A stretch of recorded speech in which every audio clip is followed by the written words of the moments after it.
Assalamualaikum warahmatullahi wabarakatuh. Innal hamdalillah nahmaduhu wa nasta'inuhu wa nastaghfiruh wa na'udzu billahi min shururi anfusina wa min sayyiati a'malina. May yahdihillahu fala mudhillalah wa may yudlil fala hadiyalah. Asyhadu an la ilaha illallah wahdahu la syarikalah wa asyhadu anna Muhammadan abduhu wa rasuluhu la nabiyya ba'dah. Qala Allah ta'ala fi kitabihil aziz ya ayyuhalladzina amanu taqullaha haqqa tuqatih wa la tamutunna illa wa antum muslimun. Amma ba'd. Kaum muslimin dan muslimat jamaah maghrib yang semoga kita semua dirahmati, dimuliakan dan senantiasa dalam lindungan dan inayah Allah Subhanahu wa taala. Alhamdulillah, di malam hari yang penuh berkah ini insyaallah kembali kita berkumpul di tempat ini dalam rangka salat maghrib secara berjamaah baru saja kita laksanakan. Kemudian kita lanjutkan dengan bersama-sama saling mudarasah dan saling ingat mengingatkan, saling nasihat menasihati. Mudah-mudahan ini semua disaksikan oleh Allah Subhanahu wa taala sebagai bentuk amal saleh sehingga menjadi tabungan pahala dan kebaikan untuk kita semua di akhirat nanti insyaallah. Masyarul muslimin rahimani wa rahimakumullah. Kalau kita perhatikan dan tadabburi bersama, Al-Quran tidak hanya atau bukan hanya sekedar pedoman dalam kehidupan yang menunjukkan kita pada jalan yang lurus, bukan hanya sekedar nur atau cahaya dalam kehidupan, tapi lebih daripada itu, Al-Quran itu adalah pembentuk karakter. Ayat-ayat yang ada di dalam Al-Quran itu membentuk karakter manusia. Kandungan yang ada di balik daripada ayat-ayat yang kita baca itu sejatinya akan membentuk karakter manusia yang membacanya, yang beriman kepadanya. Makanya kalau kita berbicara tentang konsep akhlak, kepribadian dan karakternya Nabi Sallallahu Alaihi Wasallam, dan semua orang kagum dengan keindahan karakternya, semua orang kagum dengan keindahan akhlaknya. Kekaguman itu bukan hanya datang dari para sahabat-sahabat yang beriman kepada beliau, tapi juga diakui oleh musuh-musuh dia sendiri. Orang-orang yang tidak beriman terhadap risalah yang dibawa oleh Rasulullah SAW, mereka kagum dan sangat memuji keindahan akhlak, keindahan karakternya Rasulullah SAW. Semua orang yang bermuamalah dengan beliau itu memiliki kesan yang indah di dalam hatinya. Bahkan di dalam satu riwayat, di dalam sejarah dikatakan ada seorang Yahudi yang kemudian berani mengatakan, saya lebih memilih mengorbankan 1000 saudaraku Yahudi kalau ingin saya tukar dengan senyumannya Muhammad.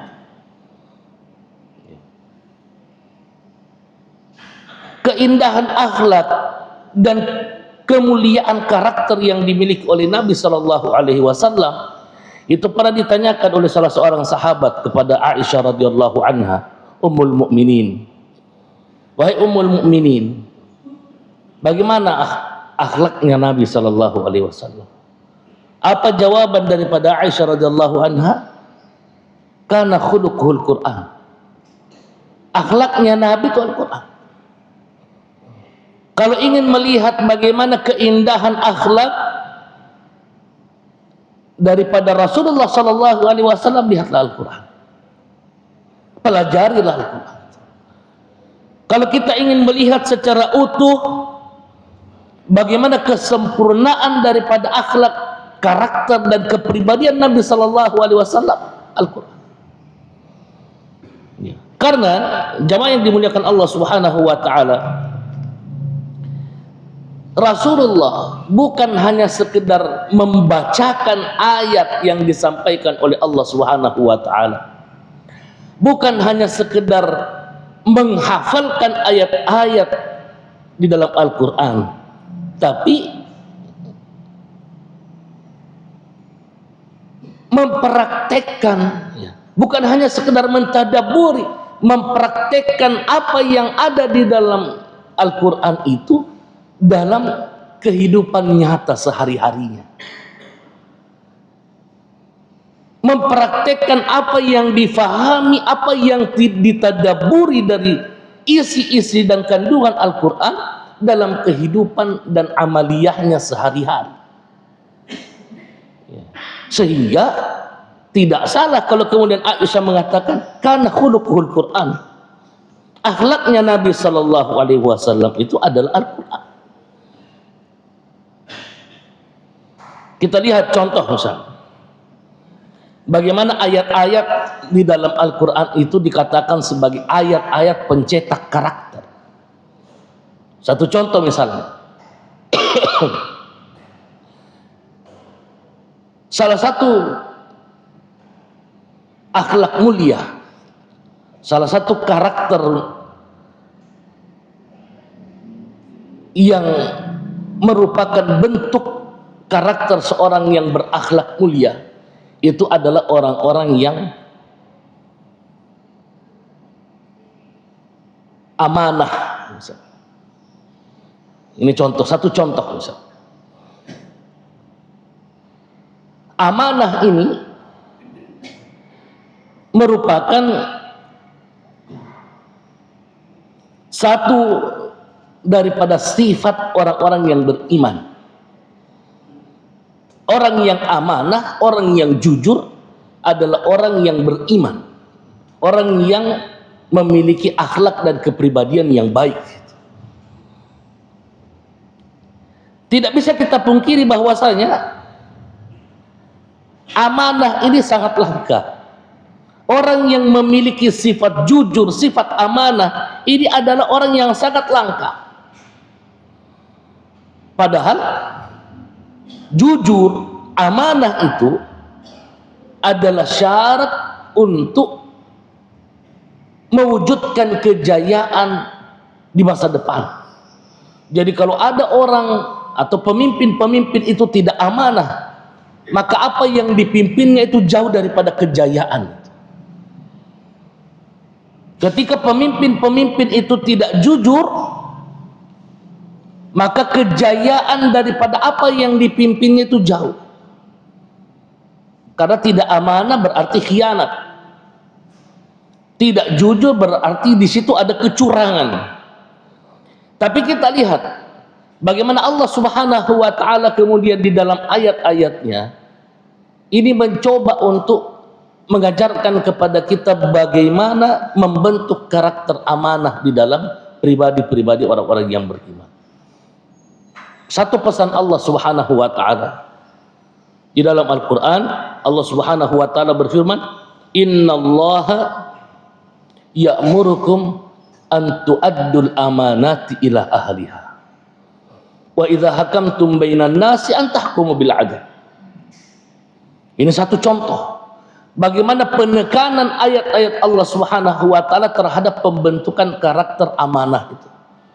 Sesungguhnya Allah Subhanahu wa taala memerintahkan kita untuk apa? Menunaikan amanah, menjaga amanah itu dengan baik, mengembalikan amanah itu kepada siapa yang memang berhak untuk dia, pada ahlinya, menempatkan sesuatu pada tempatnya, memberikan apa yang menjadi amanah dan tanggung jawab itu kepada siapa yang berhak. Karena disinilah terkadang muncul berbagai macam persoalan ketika seseorang itu tidak amanah di dalam menjalankan tugas dan tanggung jawabnya. Kalau amanah itu, kalau kita lebih sederhanakan bahasanya begini, amanah itu adalah mas'uliyah, tanggung jawab. Tanggung jawab.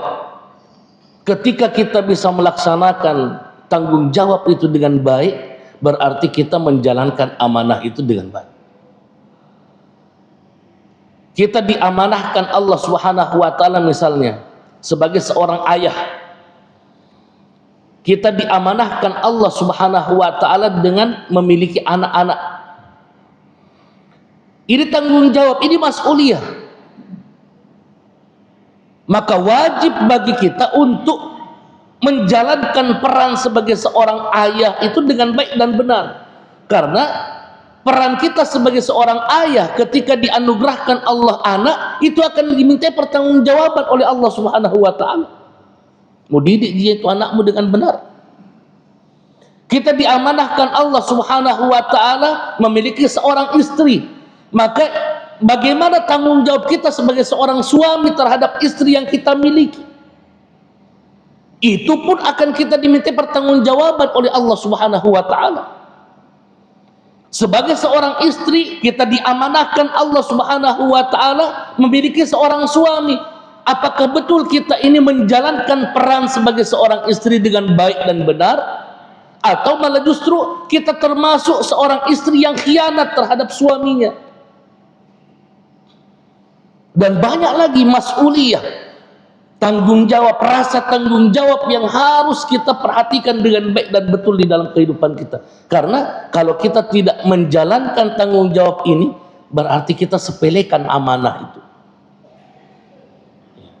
Makanya Allah Subhanahu wa taala mengatakan apa? Innallaha ya'murukum an tu'addul amanati ila ahliha.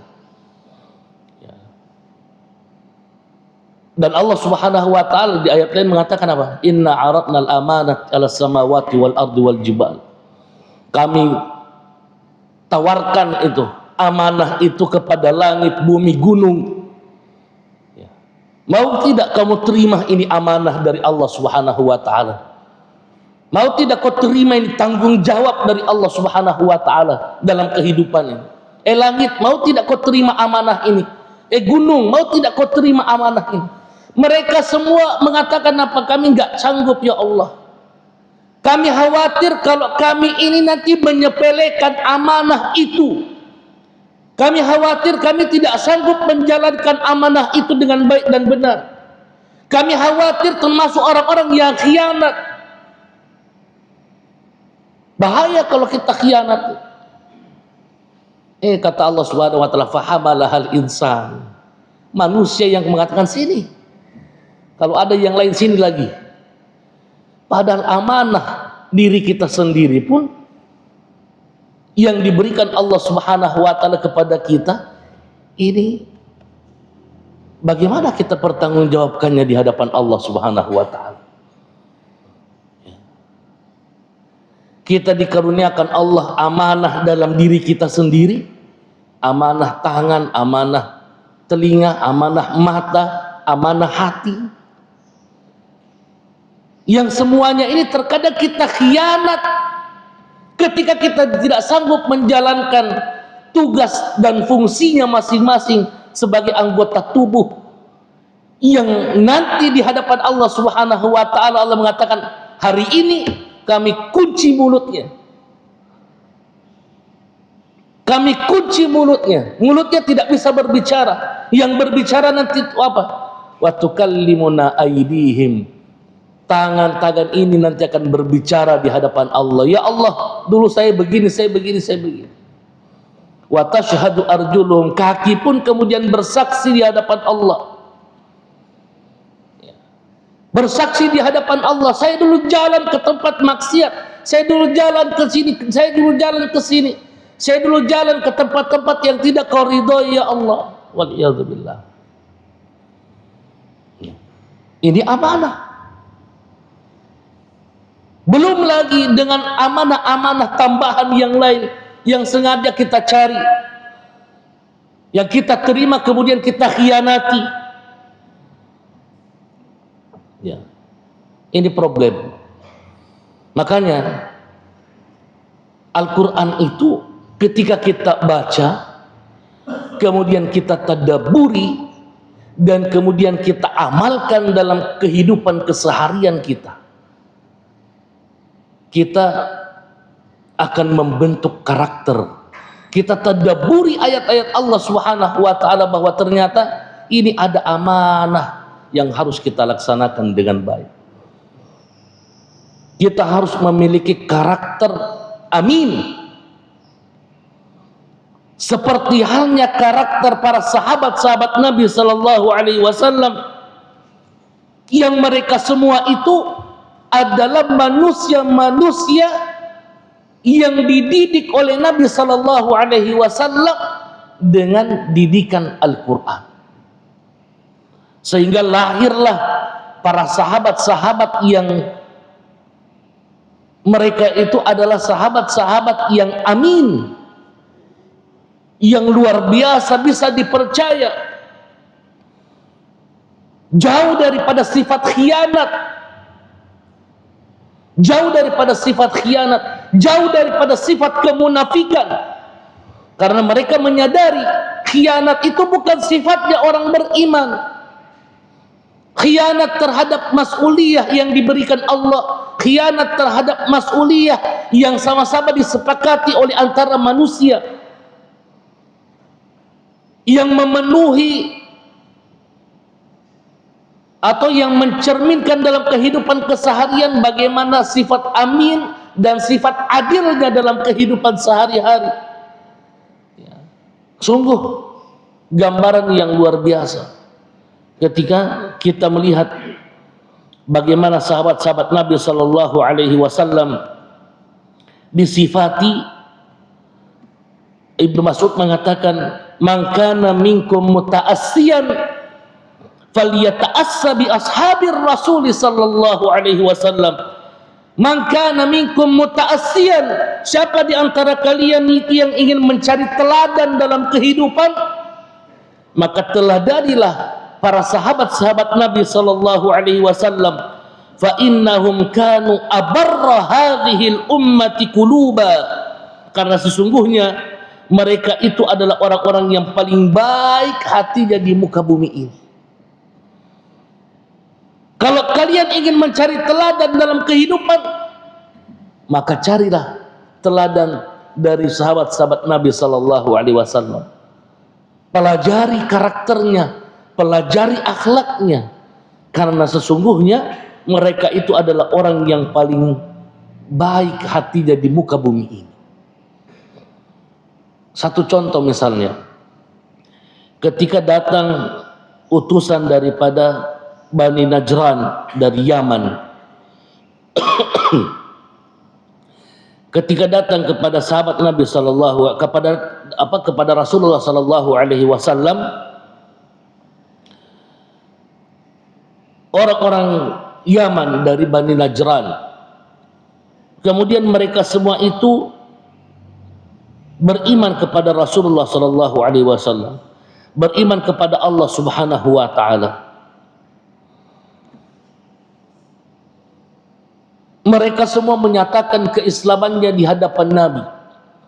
Dan ketika mereka ingin kembali ke Yaman, mereka meminta kepada Nabi Sallallahu Alaihi Wasallam, "Ya Rasulullah, utuskanlah atau sertakanlah dalam rombongan kami orang yang bisa mengajarkan kami Islam. Kami ini baru masuk Islam. belum mengerti Islam itu seperti apa. Kalau kami pulang ke Yaman, kita mau bagaimana? Maka kata Nabi SAW, la ab'atsanna ma'akum rajulan aminan haqqa aminin haqqa aminin haqqa amin. Saya pasti akan mengutuskan dan menyertakan bagi kalian seorang yang aminan, memiliki sifat amanah, haqqa aminin, yang benar-benar dapat kau percaya. Haqqa aminin, haqqa amin, sampai 3 kali Nabi SAW mengulang kalimat itu. Haqqa aminin, haqqa aminin, haqqa amin. Orang yang paling dapat kau percaya, paling dapat kau percaya. Ini penekanan dari Nabi SAW. Begitu percayanya Nabi SAW kepada sahabatnya yang bernama siapa? Abu Ubaidah ibnul Jarrah. Diutuslah Abu Ubaidah ibnul Jarrah bersama dengan orang-orang yang baru masuk Islam dari negeri Yaman. Kenapa demikian? Abu Ubaidah ibnul Jarrah ini dididik dengan benar, memahami ayat-ayat Allah Subhanahu wa taala dengan baik, sehingga terbentuklah karakter di dalam kehidupan sehari-harinya. Selain daripada itu, masyarul muslimin rahimani wa rahimakumullah, hal yang lain adalah bagaimana Allah Subhanahu wa taala mendidik kita itu dengan membuka pikiran kita bahwasanya kita itu harus memiliki karakter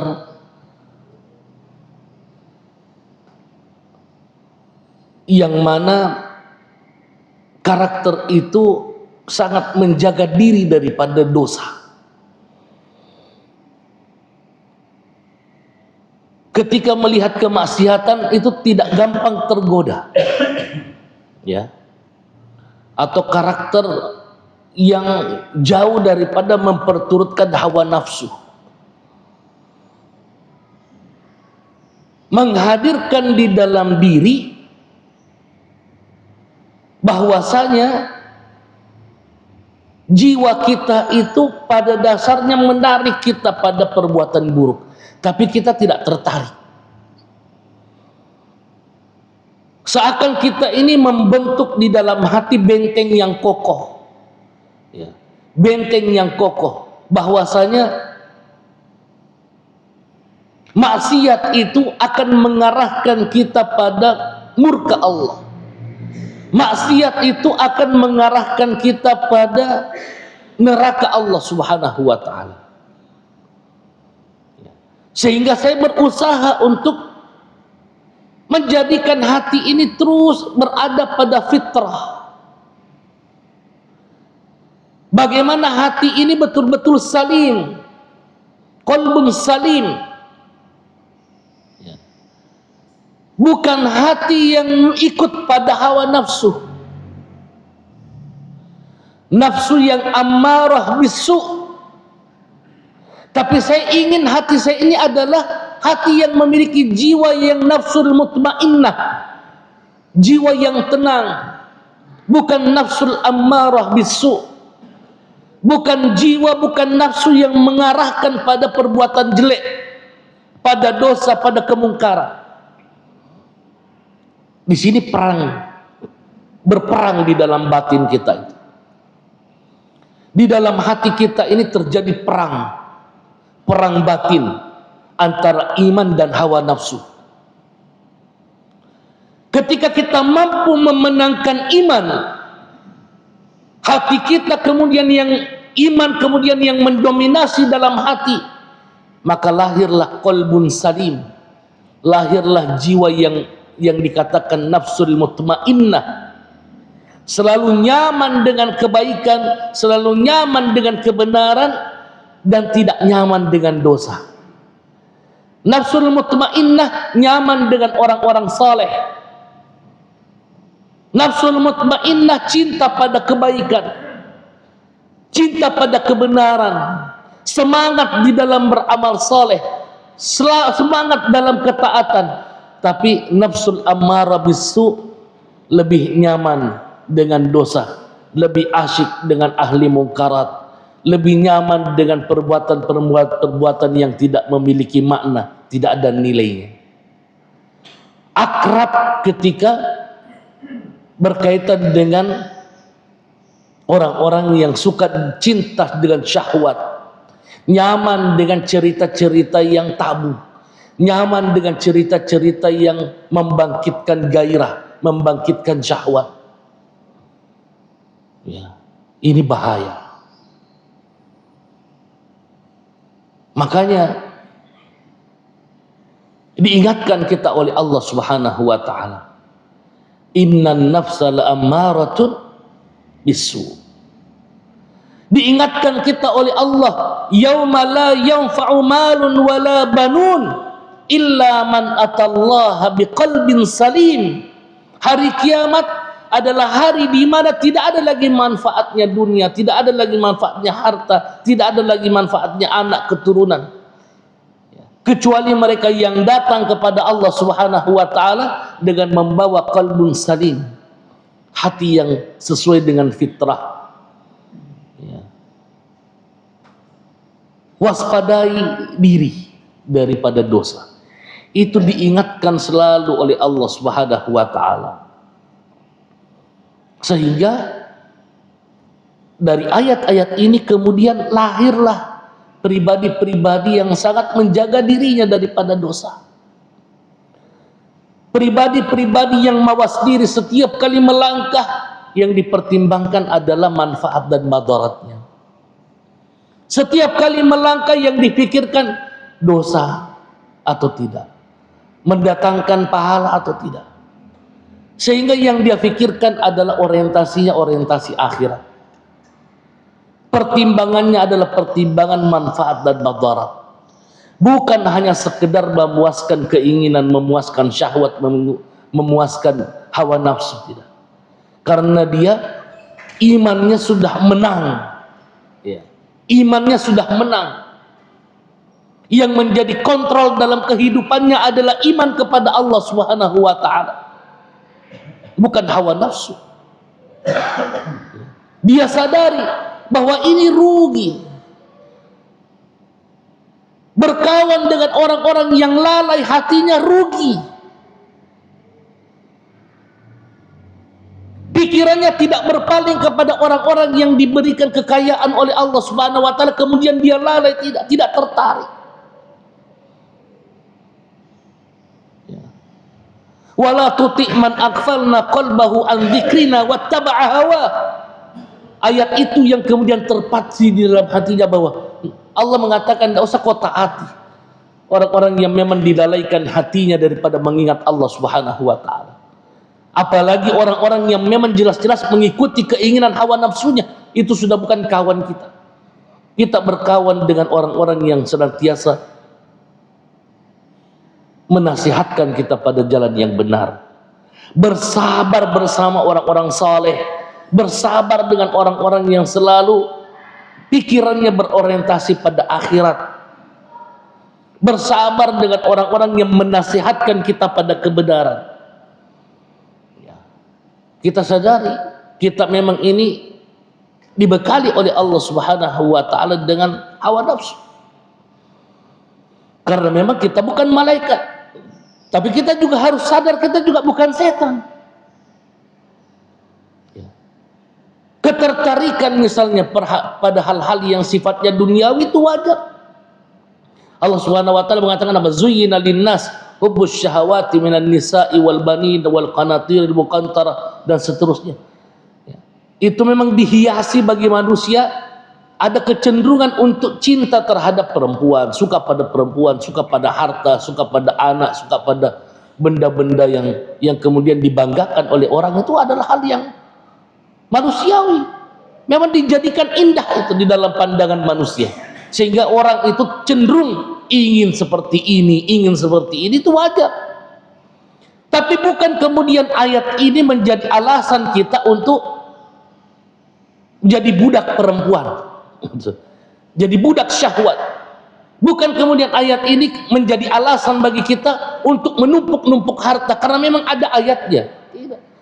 Allah tetap memberikan solusi. Kau suka sama perempuan, tapi jalan yang benar, bukan jalan yang salah.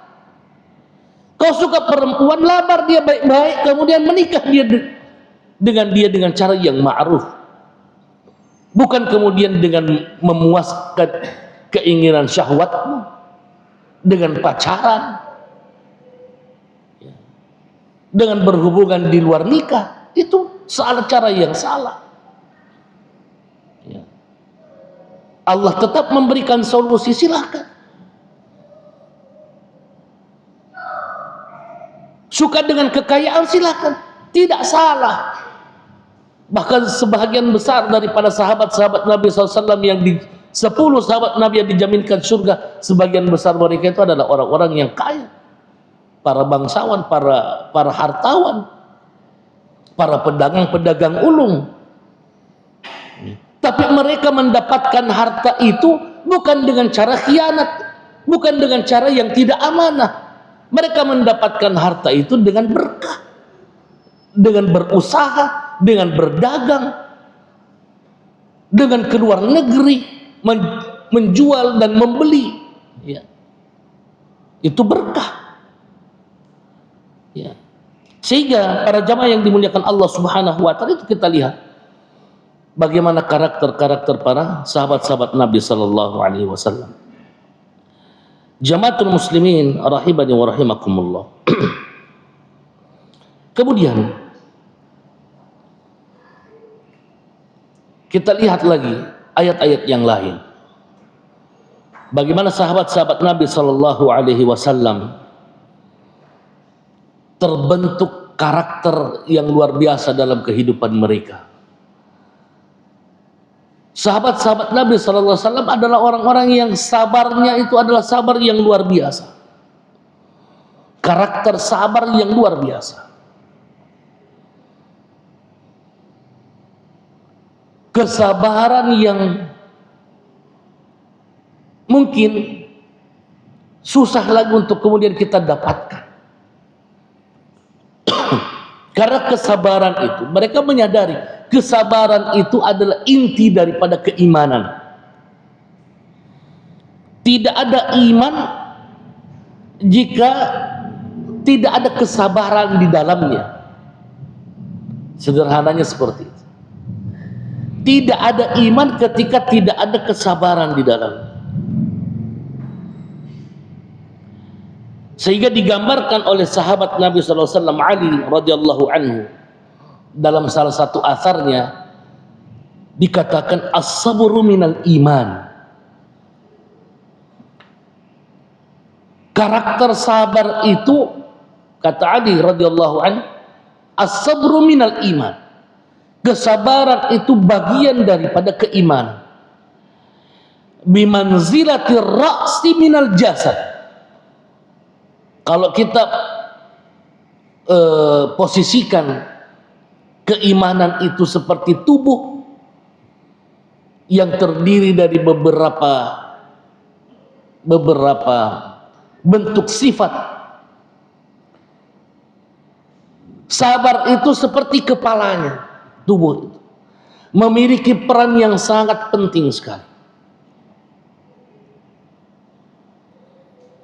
Dan itulah kemudian Allah Subhanahu wa Ta'ala mengatakan balasannya sabar juga itu tidak terhitung. Tidak bisa dihitung berapa balasannya. Kalau kita berbicara sedekah, sangat-sangat definitif. Allah Subhanahu wa Ta'ala menyebutkan kalau sedekah itu balasannya sekian, sekian, sekian. Tapi ketika berbicara tentang sabar, Allah Subhanahu wa Ta'ala mengatakan innama yuwaffas sabiruna ajrahum bighairi hisab. Sesungguhnya Allah Subhanahu wa Ta'ala memberikan balasan bagi orang-orang yang sabar itu bighairi hisab, tanpa ada hitungan. Selama dia bersabar, maka selama itu pula tercurah pahala dan kebaikan kepadanya. Subhanallah. Nah, kalau kita lihat sahabat-sahabat Nabi Sallallahu Alaihi Wasallam, mereka sangat-sangat memahami itu, betapa pentingnya kesabaran. Jadi ketika mereka masuk Islam, maka ketika itu pula kesabaran mereka itu diuji.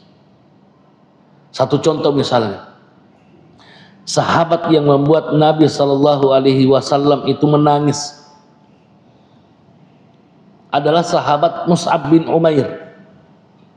Ini Mus'ab bin Umair usianya dengan Nabi itu tidak jauh beda, beberapa tahun lah usianya dengan Nabi SAW. Mus'ab bin Umair ini adalah sahabat Nabi Sallallahu Alaihi Wasallam, lahir dari bangsawan Quraisy dan juga keluarganya adalah keluarga yang kaya raya.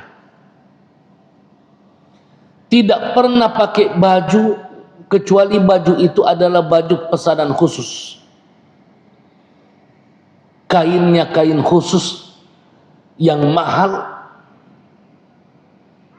dibuatkan khusus untuk Mus'ab bin Umair. Dia tidak pernah keluar rumah kecuali mengenakan sandal, juga sandalnya adalah sandal yang khusus, bukan ciptaan Mekah, tapi dari luar negeri. Setiap kali melewati suatu jalan, orang itu akan mengetahui, oh barusan lewat ini Mus'ab, bau parfumnya kucium. Dan Mus'ab bin Umair ini adalah orang yang sangat disayangi oleh kedua orang tuanya.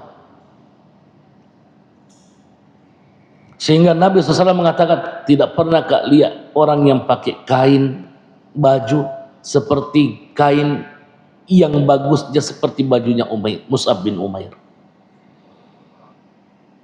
Ketika masuk Islam, kemewahan itu hilang. Diambil semua pakaiannya, diambil semua hartanya, dan tidak diberikan santunan apa-apa.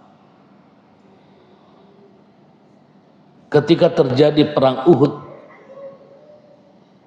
Mus'ab bin Umair ini gugur, syahid, dan tidak tersisa baginya kecuali kain yang sangat pendek. Kalau kakinya ditutupi, kepalanya kelihatan, kepalanya ditutupi, kakinya kelihatan. Tapi sabar. Tidak pernah kemudian mengeluhkan kondisi dan keadaannya, apalagi kemudian membandingkan dengan masa lalunya sebelum dia masuk Islam. Dia jauh lebih memilih bersabar karena sudah terbentuk karakter di dalam hatinya. Innama yuwaffas sabiruna ajrahum bighairi hisab. Ayat ini yang kemudian menginspirasi dia untuk tetap sabar. Apalagi kalau dikatakan innallaha ma'as sabirin. Apalagi ketika Allah Subhanahu wa taala mengatakan was-sabirina fil ba'sa'i wad-dharra'i wa hinal ba's. Dan orang-orang yang sabar fil ba'sa, dalam kemelaratan, wad-dharra, bersabar dalam penderitaan, wa hinal ba's, dan bersabar ketika terjadi peperangan dan berbagai macam musibah yang mereka hadapi dalam perjuangan itu. Dan Allah Subhanahu wa taala mengatakan yang sangat jelas, was-sabirina fil ba'sa, orang-orang yang bersabar dalam kemelaratan. Lihat saudara-saudara kita di Sumatera, la haula wala quwata illa billah, mereka sedang ditimpa dengan kemelaratan, banjir bandang di Sumatera, di Tapanuli, di Aceh. Teman saya di Aceh kemarin menelpon, akhi ini sudah 3 hari 3 malam hujan terus, banjir bandang. Ya. Sabar, kalian harus sabar. Wasabirina fil ba'sa'i wad-dharra wa hinal ba's. Allah Subhanahu wa taala mengatakan apa? Ulaikal ladzina shadaqu wa ulaika humul muttaqun. Mereka itu adalah orang-orang yang benar. Mereka itu adalah orang-orang yang benar imannya, benar akidahnya, benar keyakinannya. Tidak ada palsu-palsunya itu orang. Wa ulaika humul muttaqun, dan mereka itu adalah orang-orang yang bertakwa. Ini pengakuan dari Allah. Kita diakui oleh Allah, kita ini orang-orang yang benar, kita ini orang-orang yang jujur. Kita ini adalah orang-orang yang asli imannya, bukan iman yang palsu, bukan iman yang pura-pura. Wa ulaika humul muttaqun. Ini cukup. Ayat ini cukup kemudian membentuk karakter sabar di dalam hati, sehingga apapun yang menimpa kita, apapun keadaannya, bagaimana kondisinya, kita hadapi dengan penuh iman kepada Allah. Ya. Subhanallah.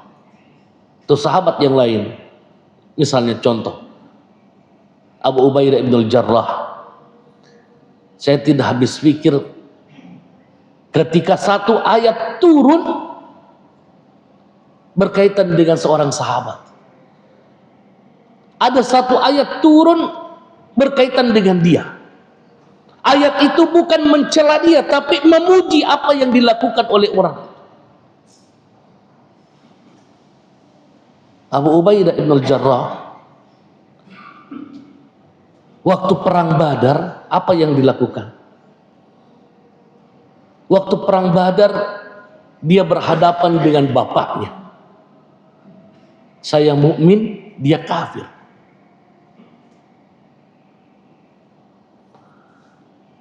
Tidak mungkin kemudian saya bilang sama saudaraku, sama sahabatku, sama muslim, kau mau bunuh bapakku. Nah, nanti saya akan terjadi hal yang tidak nyaman di hatiku. Biarlah saya hadapi. Ini butuh ketabahan, butuh kesabaran. Berbeda keyakinan, berhadapan di medan perang. Tapi ketika berbicara tentang konsep ketaatan, sekarang ini kita berada dalam peperangan. Kalian itu membawa bendera kezaliman, kesyirikan. Kita ini membawa kebenaran dan bendera tauhid. Apa yang terjadi? Perang terjadi. Abu Ubaidah membunuh bapaknya sendiri. Tapi kemudian Allah Subhanahu wa taala mengatakan apa? La tajidu qauman yu'minuna billahi wal yawmil akhir yuwaduna man haddallaha wa rasulah walau kanu aba'ahum aw abna'ahum aw ikhwanahum aw ashiratahum ulaika kataba fi qulubihimul iman. Allah mengatakan, engkau Muhammad tidak akan mendapatkan satu kaum yang beriman kepada Allah dan beriman kepada hari akhir, iwaduna man haddallaha wa rasulah, yang mana mereka itu saling berkasih sayang dengan orang-orang yang menentang Allah dan Rasulnya. Sekalipun orang-orang itu adalah bapaknya kah? Orang-orang itu adalah anaknya kah? Orang-orang itu yang kafir itu adalah saudaranya ataukah keluarga dekatnya? Mereka itu adalah orang-orang yang dikatakan oleh Allah dalam hatinya telah ditanamkan oleh Allah Subhanahu wa taala keimanan. Pengakuan dari Allah Subhanahu wa taala. Ya. Dia menyayangkan, tapi bukan berarti sayangnya itu lahir karena apa? Dia menyayangkan karena bapak dia itu masih kafir. Yang disayangkan itu bapaknya mati kafir. Yang disayangkan itu karena dia tidak beriman kepada Allah, itu saja. Kalau dia berbicara tentang ikatan, sudah tidak ada lagi. Sama dengan apa yang terjadi pada putranya Nabi Nuh alaihi salam. Ketika Nabi Nuh alaihi salam mengatakan kepada Allah Subhanahu wa taala, "Ya Allah, itu anakku." Ya. Itu anakku itu. Ketika diajak anaknya, "Ya bunayyar kam ma'ana." Wahai anakku, silakan naik ke perahu ini, naik ke kapal ini. Dia mengatakan, "Tidak wahai bapak, sa'awi ila jabalin ya'simuni minal ma." Saya tidak akan naik, saya akan pergi berenang ke sana, naik ke atas gunung, mungkin saya akan selamat daripada banjir ini. Dikatakan, "La asimal yauma." Wahai anakku, tidak ada keselamatan pada hari. Dia berdoa kepada Allah, "Ya Allah." Tapi ditegur oleh Allah Subhanahu wa taala, "Wahai Nuh, ya, itu betul anakmu secara ideologis, secara biologis anakmu. Tapi kalau mau bicara tentang iman dan keyakinan, innahu laisa min ahlik, innahu amalun ghairu salih." Anakmu betul, tapi kalau mau bilang ada kekerabatan yang lebih dalam daripada itu, innahu amalun ghairu salih, ini termasuk orang-orang yang tidak berbuat baik, tinggalkan.